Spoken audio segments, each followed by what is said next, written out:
Welcome friends, स्वागत है आपका मेरे इस यूट्यूब चैनल पर। आज हम बीएसटी जो हिंदी मीडियम के स्टूडेंट्स हैं, व्यवसाय अध्ययन की उनकी पहली किताब है, पहले फर्स्ट बुक, उसका सीबीएसई क्लास 12th में हम चैप्टर जो 1 है आपका प्रबंध की प्रकृति एवं महत्व, इसके कुछ इंपॉर्टेंट पॉइंट्स एनसीईआरटी की बुक से डिस्कस करेंगे। तो स्टार्ट करते हैं। देखिए, इस चैप्टर के अंदर फर्स्ट जो हमें बताया गया है वो टाटा स्टील के प्रबंध के बारे में बताया गया कि टाटा स्टील जो इतनी बड़ी कंपनी आपने सुनी है उसके प्रबंध के बारे में बताया है।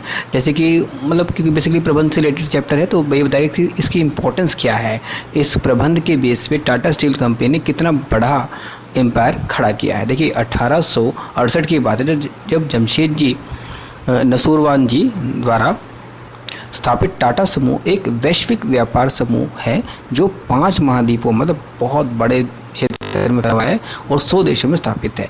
एक विरासत के रूप में आज तक टाटा कंपनियों का मार्गदर्शन कर रही है, वो सबको बता रही है कि किस तरीके से कैसे करना चाहिए। तो प्रबंध उसका बहुत स्ट्रांग था, जिसमें सभी श्रमिकों को ग्रेजुएटी, भारतीय भविष्य निधि का सदैव भुगतान किया गया। उनका प्रबंधन कौशल भी स्पष्ट रूप से दिखाई देता है, क्योंकि वो जब मोटिवेट होंगे तो काम भी अच्छे तरीके से करेंगे।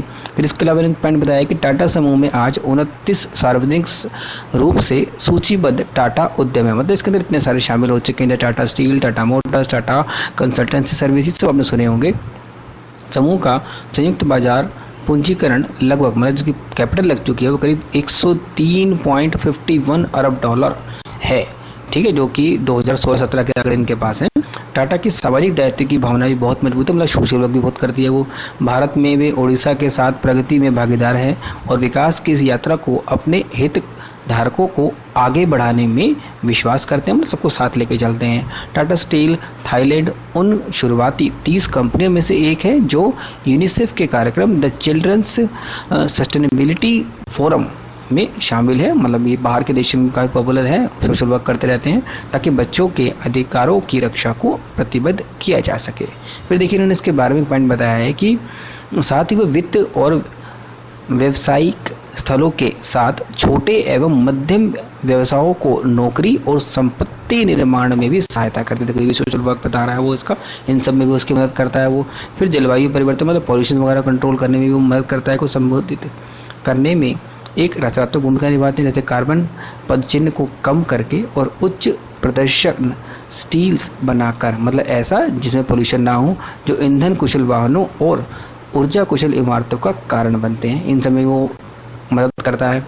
फिर नेक्स्ट है, ऐसे बड़े उद्यमों का निर्माण लाभप्रद बनाए रखने और उन्हें चलाने के लिए केवल सभी स्तरों पर प्रभावी और कुशल प्रबंधन और समन्वय के माध्यम से संभव, मतलब इन सब चीज़ों का जब मिलान करेंगे प्रभावी तरीके से, अगर हम प्रबंधन अप्लाई करेंगे तभी कोई पर्टिकुलर चीज़, हमारी पर्टिकुलर कंपनी बहुत बड़ी सोच से आगे बढ़ सकती है। ओवरऑल इन्होंने एग्जाम्पल देके टाटा का बताया है।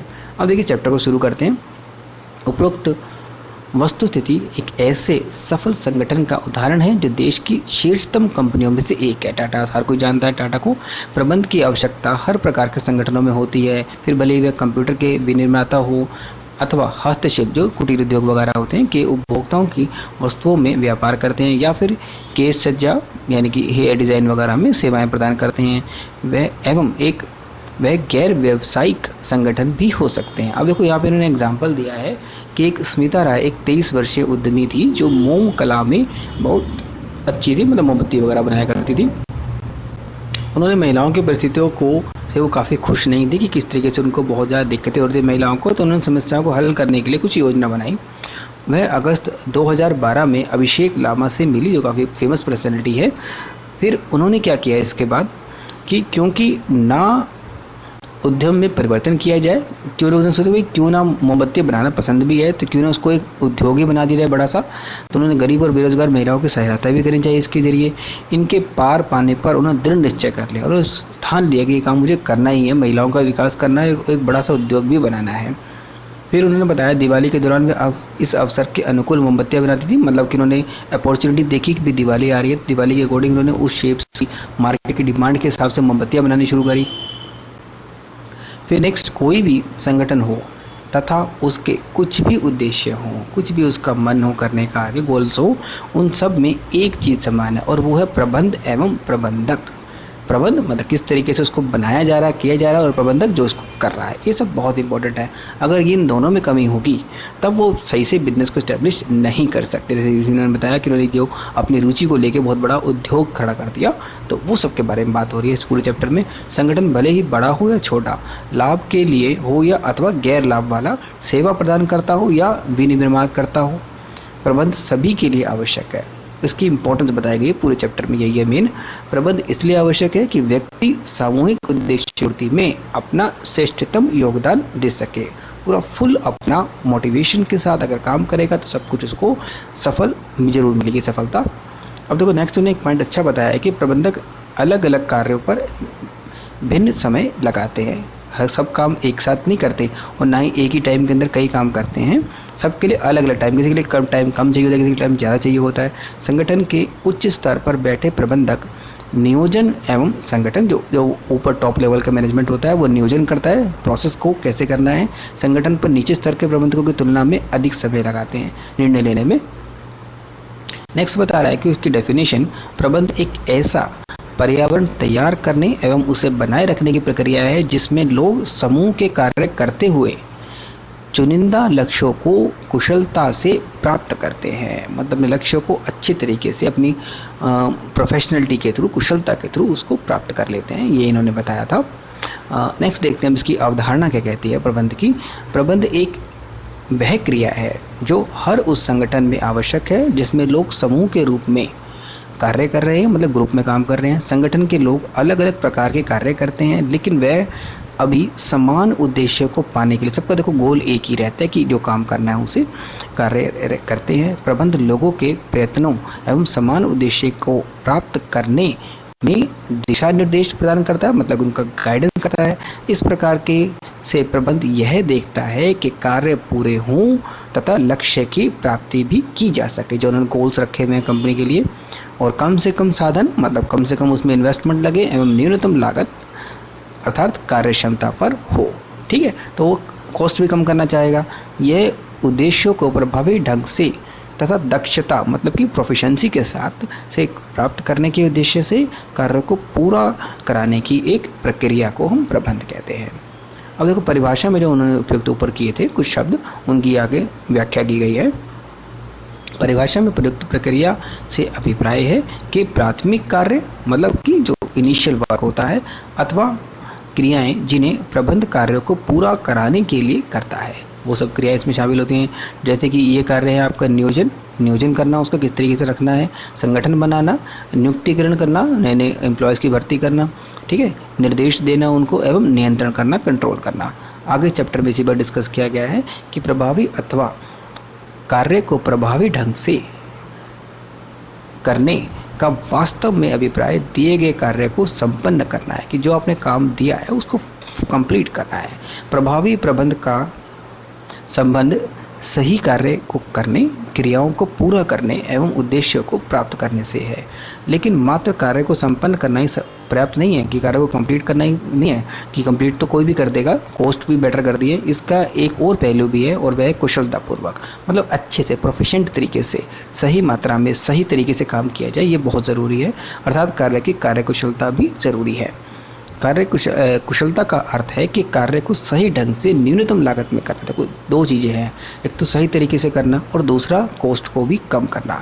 यदि कम साधनों यानी कि आगत जो हम लेके आ रहे हैं, कच्चा माल वगैरह का उपयोग कर अधिक लाभ, और लाभ हर कोई ज़्यादा चाहेगा, निर्गत प्राप्त करते हैं, तो हम कहेंगे कि क्षमता में वृद्धि हुई है, कैपेसिटी में इंक्रीमेंट हुआ है। क्षमता में वृद्धि होगी यदि उसी लाभ के लिए, मतलब जो हमने लाभ रखा है, अथवा निर्गत के लिए कम साधनों का उपयोग किया जाए। हर कोई चाहेगा देखो कॉस्ट कम से कम हो, ये साधनों की कम उपयोगिता के बारे में बात हो रही है।